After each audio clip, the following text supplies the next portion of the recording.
Hey there everybody, welcome back to the channel. Thanks for tuning in for another weekly update on news and information about DCS World. And this week is an exciting week because we are having here a little bit of information about the Mosquito, which I know a lot of you will be very excited about. This aircraft has been eagerly anticipated. It is slated for pre-Christmas release, so fingers crossed that stays tuned. Also, we have a rather interesting computational fluid dynamics study by Eagle Dynamics on the Mig-29, which I have some thoughts on, so we'll talk about that. And let's begin with the changelog, which is just a small one this week. Remember, we had a very big patch last week, which covered a lot of ground, a lot of errors. Well, there were a few more fixes here for DCS World, including a couple of crashes. There was a nighttime unit visibility flickering white dots. That's been fixed. Some issues with the SU-25 and SU-25T in multiplayer not being synchronized. That's been fixed. There was another multiplayer crash due to overflow of ammunition tables. So these little fixes are very important for aesthetics and reducing frustration for those logging in and trying to get the game to run. Now, minor fix for VR. Apparently only one eye was showing crew on the supercarrier. That's been rectified. They've adjusted the SU-27 and SU-33 cockpit mirrors in Flaming Cliffs. The F-18 has had some navigation lights adjusted, which were too bright at distance and also too bright during the day. So those errors have been corrected. Basically, they've turned down the volume a little bit from 11. The F-16 Viper, of course, a work in progress, and has now added the AGM-88 harm section with the HAS mode procedures. The upfront controller training mission static aircraft placement issue has been fixed. They've added the AIM-9LM training mission. They've fixed typos in mission 11. There's a picture error there. They've also added the AIM-120C training lesson, as well as lesson 13 here, air-to-air track while scan and link 16 use. They've added Viper training lesson number 14 for air-to-air ACM and HMCS use, or the helmet mounted queuing system. It's a bit of a mouthful. So those are nice adjustments. Interesting, I didn't get a chance to read this, but I'd like to. Stormbird's blog did an interesting article on whether or not the Viper was worth it. Because remember that the Viper has actually been out for a year now, so I guess the question is, did you get your money's worth? Because obviously it's a long way behind the F-18, and it's still got a lot of work ahead of it before we can really truly say that the aircraft is up to spec. It's still a lot of fun to fly, no question about that, and it is very much a superior aircraft, especially in BFM situations. But many of the systems remain unimplemented at this time, although a year has seen a lot of work, and it has been updated. Spudknocker actually did an updated startup sequence training video recently. I think it was released yesterday, also for the F-18 as well. So, yeah, I maybe I need to read the article first. Obviously I do if I really want to comment on that, but I just thought it was interesting. Let me know what your thoughts are. Have you owned the Viper? Or have you been disappointed? Have you been underwhelmed? Or have you been satisfied with recognizing that the aircraft was released in early access and was going to need quite a lot of work? Let me know. Okay, a couple of campaigns received some love here too. Memory of a Hero campaign by Stone Sky. Missions 13 and 16. They've had some adjustments there. The MI8... the Crew Part 1 campaign by Stone Sky, also mission number 7, some tweaks there. Reflected Simulations' campaigns here for the P-51D, the Blue-Nosed Bastards of Bodney campaign. A couple of fixes there, and also the Big Show campaign by him, the Spitfire 9 campaign, that is. They've also done some fine-tuning there as well. So that rounds out the minor changes for this week, but I'm sure you all are not really all that interested in that compared to this, the Mosquito and the Fulcrum. Now, this is really interesting. The CFD study with regards to the Mig-29. Now, this is the computational fluid dynamics study that they did.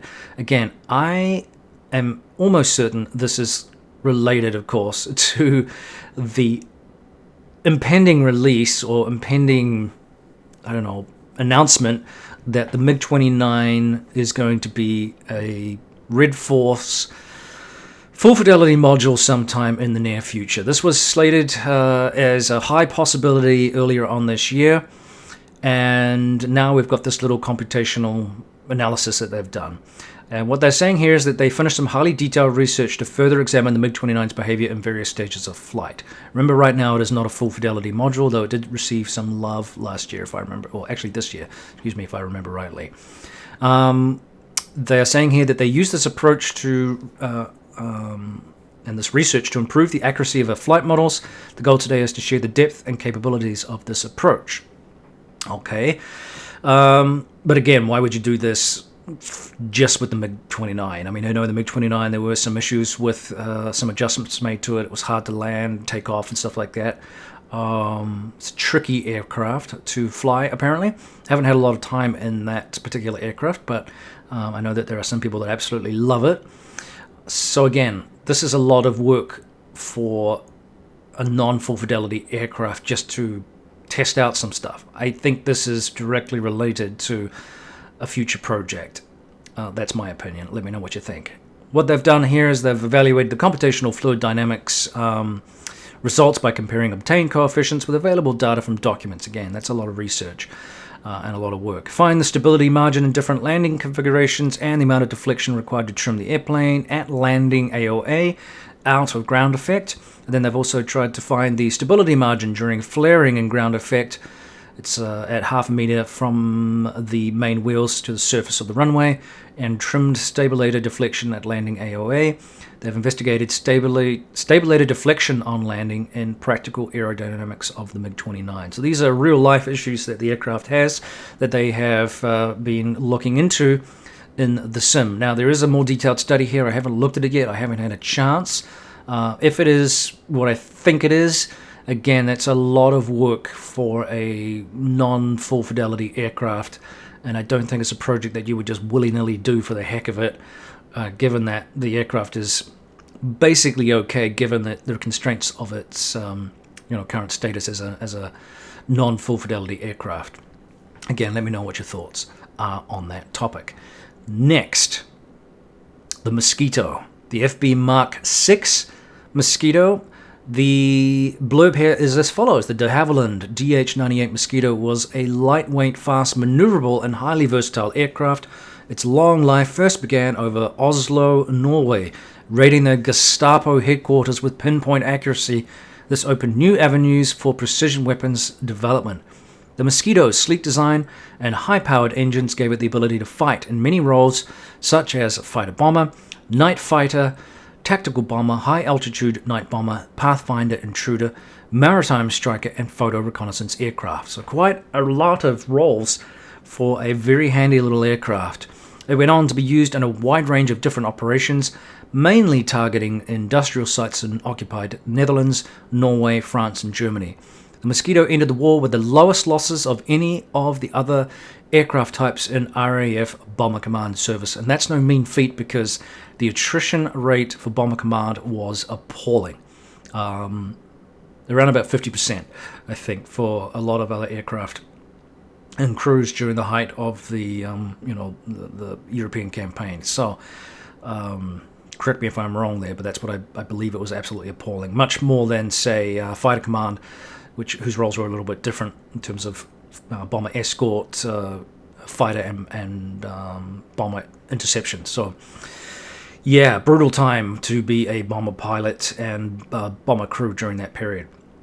But let's look at what else has been written here. So the Mosquito will be the first flyable twin-engined piston aircraft in DCS World.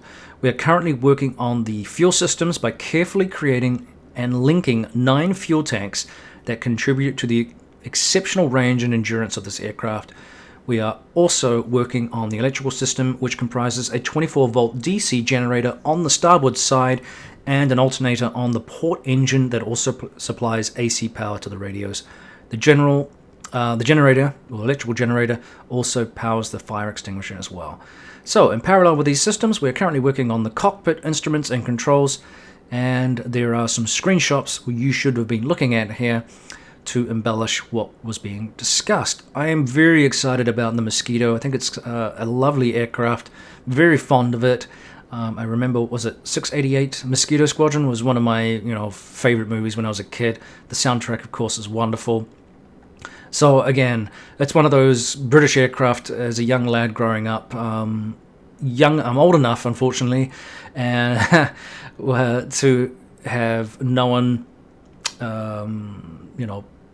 pilots from this era. A lot of pilots from Britain and New Zealand fought together during the Battle of Britain and the conflict in Europe, and a lot of them returned back to New Zealand to live post-war. So quite a few around, and through association with my dad, whose father was in the Air Force, I did get to hear quite a lot of stories about some of the things that went on during that period, the flying and all the rest of it. So it was pretty cool to actually know some of these guys. Sadly, of course, now there are almost none left because it's been 70 years. It's been a long time. So we'll end this video here. I just want to thank again everybody who has been liking and subscribing the channel. Continue to do that. It helps it chug along. I really, really appreciate it. We are really moving up here. I'd like to get up to sort of 4,000 subscribers.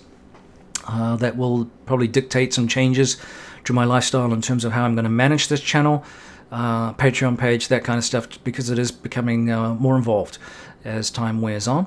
But again, I want to thank you for all that support. That was my aim anyway. So again, thanks. Keep it going. Doesn't cost you anything. Just hit the like button, comment below, mash the hate button. If you don't like what you're hearing, fine, doesn't matter, as long as the algorithms are seeing interaction. That's really all that I care about. But the comments are very helpful, and of course this, as I said, helps the channel chug along. So again, I appreciate it. Hit that subscribe button. It doesn't cost you anything, but it helps the channel grow, and that's what's important. All right, enough waffle. Thanks again for tuning in this week. I'm excited about the Mosquito. Let me know what your thoughts are on this, and of course the Mig-29, and the general development of DCS and Eagle Dynamics' work this year. It's been a lot of changes, and I think we'll have to do some sort of overview reflection video of the many changes that we've had this year, because it's been a pretty controversial year in some ways, but also a very productive year for Eagle Dynamics. They have really revealed a lot of interesting things this year, turned up in interviews and kind of revealed a little bit more about their thought processes, what they hope to achieve, and where the product is going in the near future. So, again, we'll leave it there. Thanks, guys. We'll see you next week. Stay tuned, and in the meantime, carry on flying. This is Prickly Hedgehog out.